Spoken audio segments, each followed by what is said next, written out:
Oh, we've had a huge day here. 2025 beta media launch out here at QMP. Finished up with the motocross bikes first.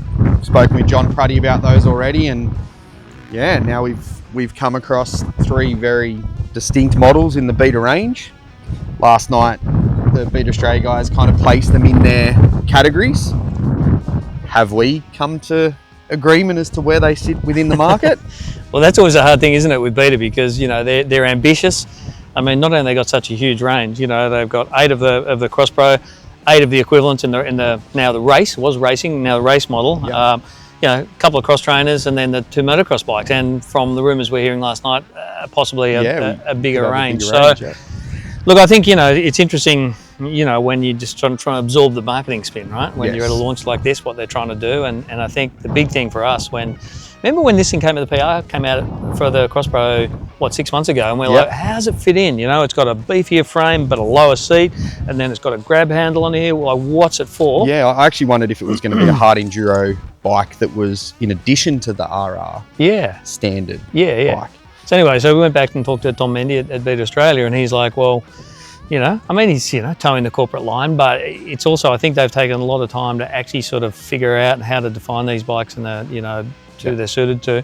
But I think, you know, what Tom's take on this, on the new Crosspro, was that it's its own distinct model, right? So it comes with a beefed up frame, you know, different suspension at both ends, lower seat height, as we said, so, you know, some bar mount vibration, damping, and completely new superstructures, they like to call it, bodywork, right? Yep. So I think they've done a really good of making it distinct, and their concern was that the Crosspro was not just a standard version of the race model, the flagship model. Of course, yeah, it's its own identity. Yeah, and I think they've done that well. Like, you know, the Xtrainer 250 and 300 now with the grey, you know, that's a really distinctive. It's got a perimeter frame, but you know, before you had to do a double take, like what's what, right? So they definitely tick that box visually, I think. You know, typically you've got $2,000 when you jump from this up to the equivalent in the X Pro, and then $2,000 from this as you jump up to the equivalent or counterpart model in the you know, in a race.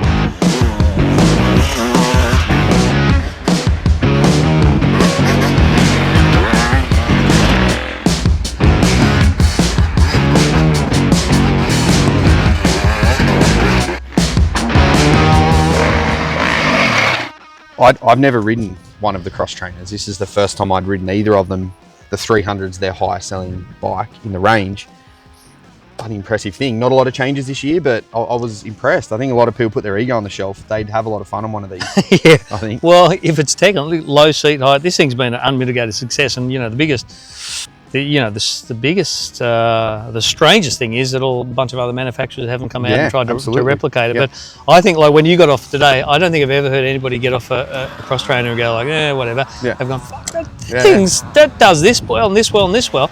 Obviously, it's got an engine that's much more sort of detuned, but it's supposed to be that way. But tractors and crawls, it's the agility, and I think the magic ingredients of this thing is that it's managed to attract newbies, first timers, small riders, female riders, but also experienced guys who are like, dude, I'm done punching into, you know, like racing. I want to go and have some fun and sort of dink around on this thing. So that's why I think it's been such a big seller. So look, and I think it, you know, will continue to be. For some reason, like in the 2-strokes, you know, like in the, you know, in the enduro range, 300 sells 2 to 1 over the 250. But anyway, so be it.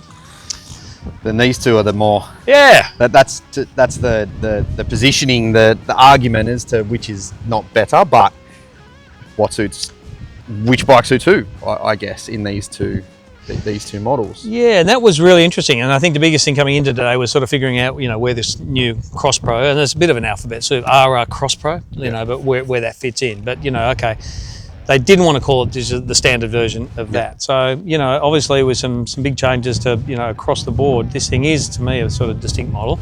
It's got a really plush ride. It's super compliant, offers really good traction, definitely felt the low seat height. That ability, you know, just with 20 mil lower seat height to be able to tip it in the slower, tighter stuff, I think made a pretty big difference. You know, my experience was, and then I sort of jumped onto this today thinking, actually, because it was very snotty out here and probably faster than the average trail. Yeah, a lot of chattery stuff. I thought closed cartridge suspension and what's essentially adapted motocross suspension in a way was going to beat me up. But my first take was like, actually, it does nothing worse. It's just as plush. it's more sure-footed and stable, you know, and then it gives you that safety margin, you know, when you over jump something, or particularly charging down. You know, there's some of these hills you're charging down, there's chattery rocks. Yeah, it was more glued. Yeah, and then you hook into an erosion mound, right? Yep. So you jump as far as you dare. Yep. Obviously, you know, had that extra safety margin in there, like built into it. But the funny thing happened, I think I told you, I got halfway around the lap and I'm like, my body went to shit. And it's like, I was sitting down more, and when I wasn't charging and racing that, like playing boy racer, then actually it was beating me up and I got tired really quickly. And that's when I think that the Crosspro comes into play. So absolutely. It's about, you know, so where would you delineate between the guy who's going to, you know, they're saying, Australia's saying 70% of people should be going for this. And interestingly, we saw last night in the stats that now the race has taken over as a greater market. They sell more race models slightly than they do the standard X-Pro model, right? I do think that is price dependent. I think if the couple of grand, obviously this bike you're getting a lot for your money. I rode that first, or the range of those first, before I got on this, and I didn't really see the need to have this in the range. That bike's fantastic, and had a few moments as it got choppier and a little bit more confident and a bit heavier on the bike.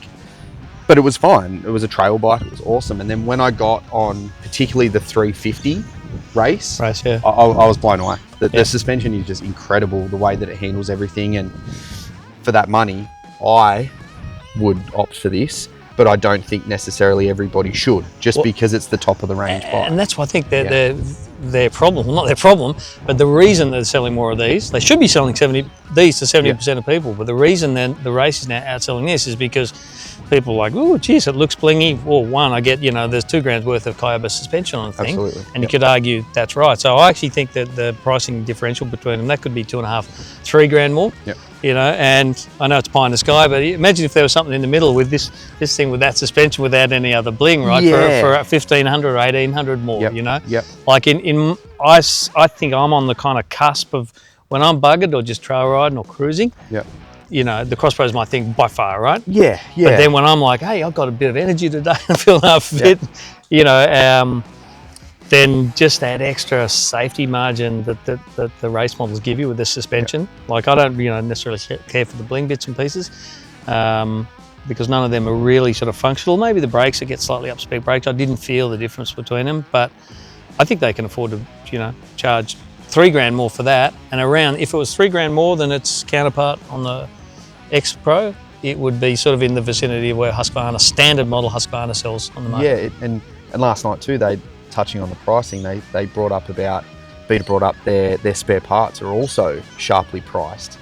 You know, they're obviously targeting to make a lot of value for money out of their bikes. Yeah, we say this every year, right? Like normally people come out and manufacturers come out and they do an upgrade and then they sort of sit on it for a few years, and you can excuse them for doing that, right? Commercially, you can't do it every year, but they're incredibly ambitious that they every year on pretty much every model, you know, they've managed to bring significant upgrades across the board. Yeah. So this is probably the most significant one I think that they've done for a while. I think they thought about it a bit more holistically within, you know, all of the ranges. They all now look different, and they're very specifically aimed, you know, at different people. But I'm still a little bit sort of like, I'd like to spend a little bit more time on it to see if you get a little bit more firmness. And, you know, it was plush and compliant, but I want to say, everyone's going to ask, how did it compare to last year? Would you agree it's probably about the same? But when it bottoms, it doesn't clunk bottom. It's a softer... Yeah, it is a plush feel. It's even if you hit things, and a couple of times I did hit something and was prepared for the worst, it doesn't react badly. It still absorbs everything. You might clunk out, but it's not a spike or anything like that. I think it's set up really well. But the traction that compliance gave you today on that hardpack stuff was pretty cool, huh? It's pretty impressive bike, and in that regard, most of the people that purchase these bikes, you and I included, are not going to ride trails like that every day. You know, you're going to be doing some fire trails, some snotty stuff, some maybe ride the thing to the cafe. That's great. You could do the odd enduro on it, no problems at all.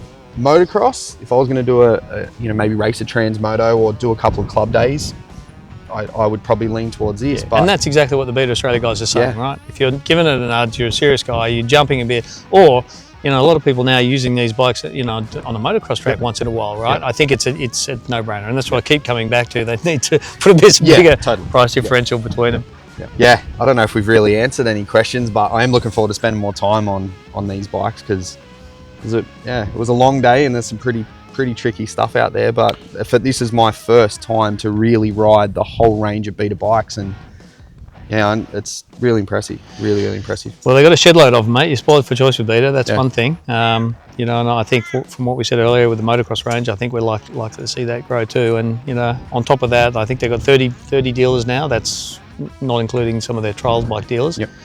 They got a really good act. They're a bunch of passionate guys. They've really stepped up. We were talking before how much they've invested in the race scene in Australia. You know, in a range of different categories, motocross, you know, AORC, and the launch has been world class for us too. Like they've really put some time and effort into it.